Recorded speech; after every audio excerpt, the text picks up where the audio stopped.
अस्सलामु अलैकुम वरहमतुल्लाहि वबरकातुहू। सहायक उर्दू अनुवादक की तैयारी करने वाले सभी स्टूडेंट को मैं कहूँगा कि आप लोग ग्रामर के पीछे में उतना नहीं भागिए। आप लोग ज़्यादातर हिंदी से उर्दू या फिर उर्दू से हिंदी जो शब्दावली रहते हैं उनको ज़्यादा आप फोकस कीजिए।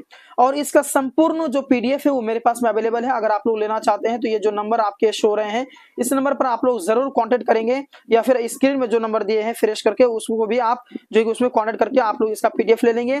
और इसके अलावा ढेर सारे बहुत सारे पीडीएफ से हैं मेरे पास में जो कि हिंदी से उर्दू या फिर उर्दू से हिंदी अनुवाद करने के लिए रहते हैं। अगर आप लोग लेना चाहते हैं तो दिए गए नंबर पर आप लोग जरूर कांटेक्ट करेंगे और आप लोग जरूर जो है सहायक उर्दू अनुवादक की तैयारी के लिए आप लोग पीडीएफ ले लेंगे। आप लोग को ज्यादातर पीडीएफ दिए जाएंगे वो चीज जो कि आपके हिंदी से उर्दू के रहेंगे या फिर उर्दू से हिंदी के रहेंगे, क्योंकि इसी में आपको ज्यादा नंबर लाने हैं, क्योंकि इसी में बच्चे जो है फेल कर जाते हैं और इसी में जो है क्रॉस लग जाते हैं जिसके कारण उसे सिलेक्शन नहीं मिल पाते हैं।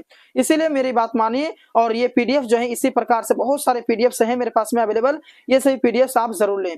ज्यादा जानकारी के लिए आप लोग इस नंबर पर आप लोग व्हाट्सएप में जरूर मैसेज करेंगे। धन्यवाद।